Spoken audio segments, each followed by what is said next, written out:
అంటే 40 లక్షల వరకు కూడా శ్రీధర్ రెడ్డి తిన్నారు అని చెప్పేసి అని మొన్న అవునమ్మా తిన్నారు అని అంటున్నారు. ఒక ఆరోపణ చేసిళ్ళు, మమ్మల్ని కూడా పిలిపించిండ్రు, మాట్లాడమన్నారు, మాట్లాడినాం. నిజంగా తినేది ఉంటే చేసేది ఉంటే అడగండి, చెయ్యండి, వసూలు చేసుకోండి. ఆయన నేను దీనిలే చేయలేని బాధాపుతో లెక్కలు చూపించింది.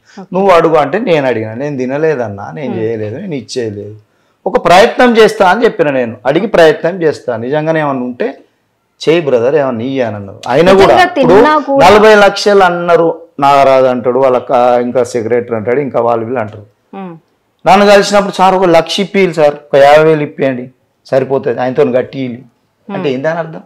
40 లక్షలు తిన్నట్ట, 1 లక్ష తిన్నట్ట, 50,000 తిన్నట్ట, 2 లక్షలు తిన్నట్ట, 3 లక్షలు తిన్నట్టు. ఒక 2 లక్షలు కట్టింది సార్, వాళ్ళ అమ్మ పేరు మీదనో నాన్న పేరు మీదనో ఏదన్నా ఏసీలు పెట్టియాలి సార్ అంటారు. మరి 40 లక్షలు అన్నోళ్ళు 2 లక్షలే కట్టియాలి సరిపోతుంది. దాని ఉద్దేశం ఏంది? 40 లక్షలు తిన్నట్ట తినన్నట్ట, ఆయనతోనే ఏదైనా కట్టిస్తే బ్లేమ్ చేద్దాం అన్నట్ట. అంతే దాని ఉద్దేశం. అది కూడా వాస్తవమే. ఇచ్చినా అక్కడ నిందే, ఇవ్వకపోయినా నిందే, అదే జరుగుతుంది. నువ్వు కేసు వేసినావు, కోర్టులో ఉన్నప్పుడు నువ్వు సభ్యత్వం తీసినావు, కోర్టులో ఉన్నది, ఇక దాని గురించి ఏం మాట్లాడుతావు?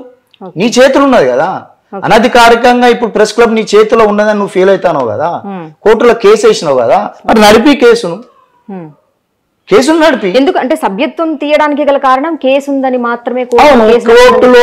కోర్టులో కేసు ఉంటే సభ్యత్వం తీసేస్తాం అన్నారు. మరి ఇప్పుడు ఎఫ్ఐఆర్ అయితే సభ్యత్వం తీసేస్తా అన్నారు. ఇప్పుడు నాకు మీద ఎఫ్ఐఆర్ చేసిండు, 5 మీద ఎఫ్ఐఆర్ చేసిండు, నాగరాజు మీద ఎఫ్ఐఆర్ అయింది, సదయ మీద ఎఫ్ఐఆర్ అయింది. మరి వాళ్ళు how can they eligible as a president and secretary? నేను కూడా నా తీసే సభ్యత్వం, నాది ఎఫ్ఐఆర్ అయింది కదా, I'm ready to face any consequences. అంతే. నా సభ్యత్వం తీసేస్తా, ఇప్పుడు తీసేయి. నా తీసేసేటప్పుడు నువ్వు కూడా రిజైన్ చేసుకో, నీ సభ్యత్వం క్యాన్సిల్ చేసుకొని నా సభ్యత్వం. ఇప్పుడు